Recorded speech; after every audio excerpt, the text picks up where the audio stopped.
பொது சொத்துக்களுக்கு தீங்கு விளைவித்தல் அல்லது சேதம் விளைவித்தல் குற்றகரமான செயல் தான். அதுல மாற்று கருத்தே வேண்டாம். எதெல்லாம் அரசின் கட்டுப்பாட்டில் உள்ள சொத்துக்களோ அந்த சொத்துக்களுக்கெல்லாம் சேதம் விளைவித்தால் குறைந்தபட்சம் 6 மாதம் முதல் அதிகபட்சமாக 5 ஆண்டுகள் வரலும் தண்டனை கொடுக்க முடியும். சேதம் விளைவிக்கிற பொருள் ஒரு கண்ணாடி, கல் அல்லது இவங்க அடிக்கிற மாதிரி பெயிண்ட், இந்த மாதிரியான விஷயங்கள் வேற. அதுவே வெடிக்கக்கூடிய பொருட்களை வச்சு ஒரு பெட்ரோல் பாம்பு, ஒரு வெடிகுண்டு, கையெறி குண்டு, இந்த மாதிரியான விஷயங்களை வச்சு சேதம் விளைவித்ததான் 10 ஆண்டுகள் வரைக்கும் சிறை தண்டனை போலான்னு சொல்லி அந்த பிரிவு சொல்லி, இவரை நம்பி என்ன ஏதுன்னு தெரியாம கூட போனா கொஞ்சம் பேர் இருப்பாங்க பாருங்க, அவங்க இந்த இதில் கேஸ் வாங்குறாங்க பாருங்களேன். அவங்களுக்கு இந்த சட்டத்தின் பிரகாரம் சொல்றது என்னன்னா, எதிர்காலத்துல தமிழகம் மட்டும் இல்ல, இந்தியாவில் உள்ள எந்த ஒரு மாநிலத்துல போய் அரசு பணிக்கான எந்த ஒரு தேர்வையும் எழுதி பாஸ் ஆகி உள்ள போக முடியாது. நம்மளுடைய ஆட்சியாளர்கள் பேசுறது என்ன பேசுறாங்கன்னு நமக்கு புரியக்கூடாதுன்னு வளர்த்துருக்காங்க. ஹிந்தின்ற ஒரு கான்செப்ட் வச்சு தமிழ்நாட்டுக்குள்ள ஒரு வருஷத்துக்கு எத்தனை லட்சம் மாணவர்கள் முடிச்சு வெளியில வராங்க. எத்தனை லட்சம் மாணவர்களும் ஹிந்தி தெரியக்கூடாது. எனக்கு தெரிஞ்சுட்டா உங்களுக்கு மத்தியில என்ன அரசாங்கம் என்ன இருக்குதுன்னு தெரிஞ்சுருந்த காட்டி தான் பண்றீங்க. அதுதான் பிரச்சனை. உங்களுக்கு பிரச்சனை என்னன்னா யாருக்கு எதை கொண்டு போகணும், யாராலெல்லாம் கூடுதலா பணம் கட்டி படிக்க முடியுமோ அவங்க எல்லாருமே போய் நீ ஹிந்தி மட்டும் இல்ல, நீ சமஸ்கிருதம் படினே சொல்லிக்கிறாங்களே, அவங்க ஸ்கூல்ல சமஸ்கிருதம் இல்லையா, எல்லாமே படிச்சுக்கலாம். ஆனா ஏழை தாய்க்கு பிறந்த, ஒரு ஏழை கூலிக்கு பிறந்த அல்லது ஒரு சாதாரண குடும்பத்துல பிறந்த அவங்களுக்கு ஹிந்தியை கொடுக்க கூடாது என்பதுல நீங்க ரொம்ப தெளிவா இருக்கீங்க. அனைவருக்கும் வணக்கம். நம்முடன் உயர் நீதிமன்ற உறுதிமொழி ஆணையாளர் வழக்கறிஞர் திரு பாலகிருஷ்ணன் அவங்க வந்திருக்காங்க. வணக்கம் சார். வணக்கம். இப்ப பாத்தீங்கன்னா இந்த மும்மொழி கொள்கை வாரம், அதாவது இந்தி மொழிய பெயிண்ட் டப்பா வச்சு அழிக்கிறாங்க திமுகவினர். இது ரயில் நிலையங்கள்ல பாத்தீங்கன்னா ஒரு திமுகவோட சட்டமன்ற உறுப்பினரே அதை செய்யறாரு. திமுகவுல ஒரு மக்களால் தேர்ந்தெடுக்கப்பட்ட பிரதிநிதிய அந்த இந்தி, அதாவது இப்ப பொது சொத்தை சேதப்படுத்துறதுக்கான ஒரு செயல் தானே. இதுக்கு சட்டத்துல தண்டனைகள் இருக்கா? ஒரு மக்களால் தேர்ந்தெடுக்கப்பட்ட ஒரு மக்கள் பிரதிநிதியை இதை செய்யலாமா? கண்டிப்பான முறையில எந்த விஷயமா இருந்தாலும் ஒரு சொத்துக்கு தீங்கு விளைவித்தல் அல்லது சேதம் விளைவித்தல் அப்படின்றது குற்றகரமான செயல் தான். அதுல மாற்று கருத்தே வேணாம். சரிங்களா? நமது இந்திய அரசு 1984ஆம் ஆண்டு பொது சொத்துக்களுக்கு சேதம் விளைவிப்பதை தடுக்கும் சட்டம் அப்படின்னு சொல்லி ஒண்ணு கொண்டு வந்திருக்காங்க.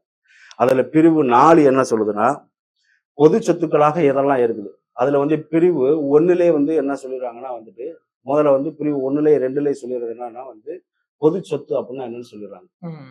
அப்ப மத்திய அரசின் அலுவலகங்கள், மத்திய அரசின் நிறுவனங்கள், மத்திய அரசின் துறைகள், மாநில அரசின் துறைகள், மாநில அரசின் நிறுவனங்கள், சரிங்களா, இது போக கீழே இருக்கிற ஊராட்சி ஒன்றிய அலுவலகம் வரைக்கும் எதெல்லாம் அரசின் கட்டுப்பாட்டில் உள்ள சொத்துக்களோ அந்த சொத்துக்களுக்கெல்லாம் சேதம் விளைவித்தால் அந்த சட்டத்தில் உள்ள பிரிவு 3 என்ன சொல்லுதுன்னா குறைந்தபட்சம் 6 மாதம் முதல் அதிகபட்சமாக 5 ஆண்டுகள் வரலும் தண்டனை கொடுக்க முடியும், பிளஸ் அபராதம் கொடுக்க முடியும் அப்படின்னு சொல்லி அந்த சட்டத்தில் சொல்லுது. அதுவே பிரிவு 4 என்ன சொல்லுதுன்னா சேதம் விளைவிக்கிற பொருள் ஒரு கண்ணாடி, கல் அல்லது இவங்க அடிக்கிற மாதிரி பெயிண்ட், இந்த மாதிரியான விஷயங்கள் வேற.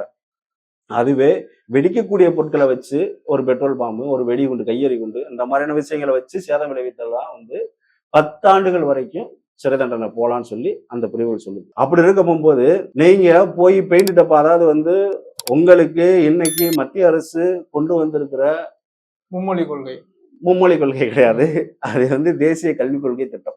சரிங்களா? தேசிய கல்விக் கொள்கை திட்டத்தை இன்னைக்கு மாநில அரசு முழுக்க முழுக்க திரிச்சு மும்மொழின்னு சொல்லி உங்களுக்கு என்ன வேணுமோ அந்த ஓட்டைகள் நின்று மட்டும் நீங்க பேசிக்கிட்டு இருக்கீங்க. அதான் பெரிய சிக்கலே.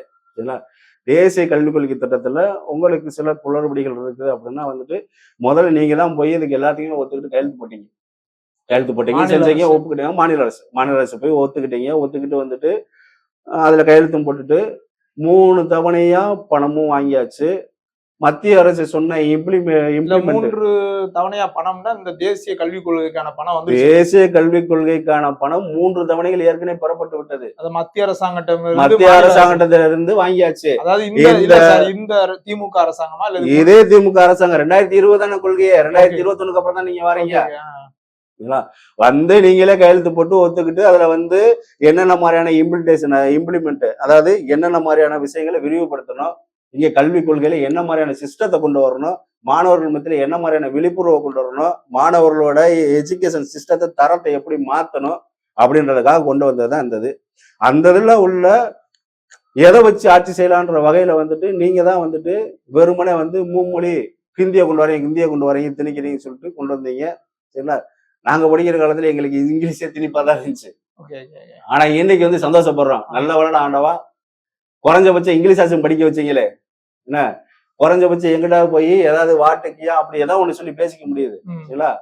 ஹிந்தியும் படி அந்த இங்கிலீஷும் படிக்காம இருந்து வச்சுக்க ரொம்ப மோசம். இன்னைக்கு இந்த சிஸ்டம் பூராமே வந்து எப்படி இருக்குன்னா வந்து அரசு பள்ளிகள்ல மட்டும்தான் செயல்படுத்த மாட்டோம். சரிங்களா? தனியார் பள்ளிகளையும் மத்திய அரசின் சிபிஎஸ்இ பள்ளிகள்லயும் இந்த மும்மொழி இருக்கலாம். மும்மொழி மட்டும் இல்ல 10 மொழிகள் இருக்குது. சரிங்களா? சோ இந்த மாதிரி இருக்குது. இதுக்குள்ள நம்ம இதை பத்தி பேசுறது இது ஒரு மிகப்பெரிய டிபேட். நம்ம இது வந்து தனியாவே நம்ம ஒரு காணொலியா கொடுப்போம் நம்ம வேணா மக்களுக்கு. சோ இதுதான் விஷயம். அப்ப இந்த விஷயத்துல உங்களுக்கு இந்த தேசிய கல்விக் கொள்கை திட்டம் உங்களுக்கு அதுல ஏதாவது உறுத்தல் இருக்குன்னா நீங்க மாநில அரசு அது சார்ந்த விளக்கத்தை மத்திய அரசிட்ட கேட்கலாம், செய்யலாம், அது சார்ந்து நீங்க பேசலாம். ஏன்னா நீங்க தான் வந்து அந்த கொள்கை இலக்கத்துல வந்து நீங்க தான் கையெழுத்து போட்டிருக்கீங்க. நீங்க தான் வந்து முதல் கட்டம் 3 கட்ட பணங்கள் வரி எல்லாமே வாங்கியிருக்கீங்க. சரிங்களா? 4வது கட்டமா அதுல சொல்லப்பட்டிருக்க ஒவ்வொரு வழிமுறையில அடுத்தடுத்த ஸ்டெப், இந்த ஸ்டெப் அடுத்து நீங்க எதை பண்ணுங்கன்னு ஒவ்வொரு ஸ்டெப் இருக்குது. அந்த ஸ்டெப் எல்லாம் தெரிஞ்சுதான் நீங்க கையெழுத்து போட்டீங்க. சரிங்களா?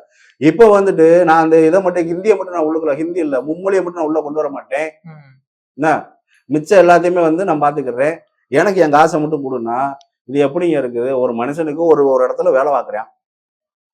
அதாவது இப்ப தேசிய கல்விக் கொள்கையை நாங்க ஏற்றுக்க மாட்டோம், ஆனா தேசிய கல்விக் கொள்கைக்கான நிதி எங்களுக்கு வேணும் அப்படின்னு தான் அரசாங்கம் கேக்குதா? நீங்க சொல்றத பார்த்தா அப்படித்தானே இருக்கு. உண்மை அதுதான். அதுக்கு நம்ம ஏற்கனவே வந்துட்டு ஒரு மூத்த பத்திரிகையில ஒரு விஷயத்துல சொன்ன மாதிரி, என் வீட்டுக்கு நான் கேஸ் சிலிண்டர் வாங்க மாட்டேன், ஆனா எனக்கு மானியம் மட்டும் நீ கொடுத்துடணும். கதை புரிஞ்சா அவங்களுக்கு? அந்த கதை அப்படிதான் நம்ம புரிஞ்சுக்கிறோம். இந்த மாதிரியான சிஸ்டம் சார். அப்ப வந்து அந்த மத்திய அமைச்சர் பேசியது சரிதானே, தேசிய கல்விக் கொள்கையை நீங்க ஏத்துக்கலன்னா அதுக்கான நிதியை நாங்க கொடுக்க மாட்டோம். அதுதான் சொல்றேன், நீங்க இந்த விஷயத்தை இப்படியே நீங்க பேசுங்க, இதை இப்படியே பேசினா சரியா இருக்கும்ல. ஆனா இவங்க பொதுவா மத்திய அமைச்சர் தமிழ்நாட்டுக்கு நிதி கொடுக்க மாட்டேன்றாரு, மத்திய அமைச்சர் நிதி கொடுக்க மாட்டேன்றாருல திசை திருப்புறாங்க. ஆமா, அவர் சொல்றது ஹிந்தியில சொல்றாரு, நமக்கு புரியல. அப்புறம் இங்க இருக்க தமிழர்கள் பூரா முதலமைச்சர் தான் நம்பணும், அவர் சொல்றதா உண்மை நம்பணும். அதுக்காக தான் பிளான் பண்ணி தானே வந்துட்டு நம்ம தலைமுறையில வந்துட்டு ஒரு 2 தலைமுறையே வந்துட்டு நம்மளுடைய ஆட்சியாளர்கள் பேசுறது என்ன பேசுறாங்கன்னு நமக்கு புரியக்கூடாதுன்னு வளர்த்துருக்காங்க ஹிந்தின்ற ஒரு கான்செப்ட் வச்சு. இன்னமும் தமிழ்நாட்டுக்குள்ள ஒரு வருஷத்துக்கு எத்தனை லட்சம் மாணவர்கள் வந்து முடிச்சு வெளியில வராங்க. அத்தனை லட்சம் மாணவர்களும் வந்துட்டு ஹிந்தி தெரியக்கூடாது, ஏன்னா தெரிஞ்சுட்டா உங்களுக்கு மத்தியில என்ன அரசாங்கம் என்ன இருக்குதுன்னு தெரிஞ்சுருந்த காட்டி தான் வந்து பண்றீங்க. அதுதான் பிரச்சனை. அப்போ உங்களுக்கு பிரச்சனை என்னன்னா வந்துட்டு யாருக்கு எதை கொண்டு போகணும், யாருக்கு எதை கொண்டு போகணும்னா பணக்கார வீட்டு பிள்ளைகள் எதை வேணா படிக்கலாம். அதை விட பணக்கார வீட்டு பிள்ளைன்றவனா யாராலெல்லாம் கூடுதலா பணம் கட்டி படிக்க முடியுமோ அவங்க எல்லாருமே போய் நீ ஹிந்தி மட்டும் இல்ல நீ சமஸ்கிருதம் படின்னு சொல்லிக்கிறாங்களே, அவங்க ஸ்கூல்ல சமஸ்கிருதம் இல்லையா? சரிங்களா? எல்லாமே படிச்சுக்கலாம். ஆனா ஏழை தாய்க்கு பிறந்த, ஒரு ஏழை கூலிக்கு பிறந்த, அல்லது ஒரு சாதாரண குடும்பத்துல பிறந்த சாதாரண பிள்ளைகளுக்கு அவங்க தான் இன்னைக்கு தமிழகத்துல கல்வி கற்று வெளியில வர்றவங்கள வந்து மெஜாரிட்டி ஸ்டூடெண்ட் அரசாங்க பள்ளியில படிச்சுதான் வராங்க. அவங்களுக்கு வந்துட்டு என்ன ஹிந்தியை கொடுக்க கூடாதுன்றதுல வந்துட்டு நீங்க வந்து ரொம்ப தெளிவா இருக்கீங்க. இதோட நோக்கம் வந்துட்டு ஹிந்தி உள்ள வரக்கூடாதுன்னு இல்லை, காசு சம்பாதிக்கிறதுல தனியார் பள்ளிகளுக்கு காவு வாங்கி போயிடும், அப்படிதான் பிரச்சனை. இல்ல பாஜக தலைவர் அண்ணாமலை அவர்களும் அப்படிதான் சொல்றாங்க. அதாவது 2400 கோடி கிட்டத்தட்ட கல்விக்கு ஒதுக்கிட்டு, ஆனா தனியார் பள்ளிகளுக்கு வேலை செய்து கொண்டு இருக்கிறது திமுக அரசுன்னு தான் ஒரு குற்றச்சாட்டு வைக்கிறார். உண்மைதானாங்க. அதாவது வந்து யாருமே இந்த விஷயம் புரியாத எந்த ஒரு தமிழன் இருக்க முடியாது, எல்லா தமிழனுக்கும் தெரியும் நம்மளோட கலாச்சாரத்துல நம்ம வாழ்ந்துகிட்டு இருக்க இந்த தலைமுறையில வந்துட்டு ஒரு தாய் தகப்பனுடைய கனவே வந்துட்டு தாம் பெற்ற பிள்ளை வந்துட்டு ஒரு நல்ல விதமான கல்வி கற்கணும், இந்த சமூகத்தின் ஒழுக்கத்தில் சிறந்த ஒரு பிள்ளையா உருவாகி வந்து நல்ல ஒரு வேலைக்கு போகணும் அப்படின்றக்காக தான் படிப்புக்கு அவ்வளவு முக்கியத்துவம். இன்னைக்கு ஒவ்வொரு குடும்பமும் வருஷத்துக்கு எதற்கெல்லாம் எவ்வளவுலாம் செலவு பண்றாங்கன்ற வகையில ஒரு மேஜர் செலவே வந்துட்டு கல்விக்காக, பிள்ளைகளோட கல்விக்காக மட்டுமே போய்கிட்டு இருக்குது. கல்விக்கு மருத்துவமனைக்கு தான் அதிக செலவாகுது. கல்விதான் ரொம்ப மெயின். ஆமா. கல்விதான் ரொம்ப மெயின். கல்விக்காக மட்டும்தான் அவங்க வீட்டோட மொத்த வருமானத்துல ஒரு மேஜர் கான்ட்ரிபியூஷன் கல்விக்காக மட்டுமே போய்கிட்டு இருக்குது. இப்படி லாபர பிசினஸா நீங்க தனியார் பள்ளியை வச்சிருக்கும் போது, ஒரு அரசாங்க பள்ளியை பொறுத்தவரையில வந்து ஒரு ஏழை மாணவர், ஏழை வீட்டு பிள்ளை தான் வந்து படிக்கணுன்றதுல நீங்க எல்லாம் தெரிஞ்சு, அந்த ஏழை வீட்டு பிள்ளை எந்த காரணம் கொண்டும் வருங்காலத்துல வந்து இந்த மாநிலத்தை தாண்டி போய் வாழ்ந்துடக்கூடாதுன்றதுல நீங்க ரொம்ப குறியா இருக்கீங்க. ஆங்கிலம் கட்டுட்டு வெள்ளக்காரனுக்கு வேணா அடிவடியா கூட வாழ்ந்துட்டு போ, எந்த கம்பெனில போய் சிஇஓ கூட இருந்துட்டு போ. ஆனா உனக்காக ஆட்சி செய்யற மத்திய அரசு கொடுக்கிற எந்த விஷயத்தை பத்தியும் நீ தெரிஞ்சுக்கவே கூடாது அப்படின்றக்காக தான் இந்த ஹிந்தியை வந்து நீங்க வம்பா எதிர்க்கிறீங்க. நாங்க சார் குற்றம் சார் இப்ப வந்து இப்ப பெயிண்ட் அடிச்சிட்டாங்க சார். அதுக்கு விஷயத்துக்கு ஒருவேளை அவர்கள் மீது வழக்கு பதிவு செய்யப்பட்டால் அந்த சம்பந்தப்பட்ட நபர்கள் கைது செய்யப்படுவதற்கு சட்டத்தில் இடம் இருக்கா? கண்டிப்பான முறையில இந்த இதுல வந்துட்டு வழக்கு தொடரப்படணும். வழக்கு ஏற்கனவே நாம் அறிந்த வகையில வந்து சில இடங்கள்ல தொடரப்பட்டிருக்குது. ஏன்னா அவங்க பெயிண்ட் அடிச்சது பாத்தீங்கன்னா வந்து ஒரு போஸ்ட் ஆபீஸ், ரயில்வே போர்டு, சரிங்களா, ரயில்வே போர்டு, இந்த மாதிரி வந்துட்டு மத்திய அரசு நிறுவனங்கள் இங்க தமிழகத்துல எங்கெங்கெல்லாம் இருக்கிறதோ ஒவ்வொரு மாவட்டத்திலையும் இந்த திமுக கட்சியை சார்ந்த நபர்கள் அவங்களுடைய தலைமை கிட்ட பேரை வாங்குறதுக்காக இதெல்லாம் வந்து வம்புக்கு எல்லாருக்குமே தெரியும் இது வேஸ்ட்னு. ஏன்னா நீங்க அவ்வளவு அழிச்சப்பெல்லாம் வந்து எல்லாரும் கேட்கற மாதிரி ரூபா நோட்ல இருக்குல்ல, அதை கிழிச்சு போட்டு தூக்கி போயிருங்களே. இல்ல ரூபா நோட்ல ஹிந்தி இருக்குல்ல, அதை அப்படி பேனால் அடிச்சுட்டு நீங்க யார்கிட்ட போய் கொடுத்து பாருங்களே. அப்போ உங்களோட நோக்கம் வந்து என்னன்னா வெளியில என்ன மாதிரி ப்ரொஜெக்ஷன் பண்ணணுன்றக்காண்டி இந்த மாதிரி போர்டு அடிச்சீங்க. அப்ப இப்ப ஒரு அஞ்சலகத்துல அந்த ஹிந்தியில உள்ள போர்டுல பெயிண்ட் அடிச்சு அந்த போர்டுக்கு நீங்க சேதம் விளைவித்த வகையில அந்த அஞ்சல் நிலையம் காவல் நிலையத்தில் புகார் அளிக்கும் பட்சத்துல அந்த காவல் அதிகாரி யார் யாரெல்லாம் பெயிண்ட் அடித்தார்களோ, பெயிண்ட் அடிப்பதற்கு உடன் யார் யாரெல்லாம் சென்றார்களோ அத்தனை பேர் மீதும் அந்த பிரிவு பொது சொத்துக்கு சேதம் விளைவித்தல் தடுக்கும் சட்டம் பிரிவு 3 கீழே வந்துட்டு வழக்கு தொடர்தான் படும். சரிங்களா? இதுல வந்து தண்டனை என்பது கண்டிப்பான முறையில கிடைக்கும், அபராதமும் கிடைக்கும். சரிங்களா?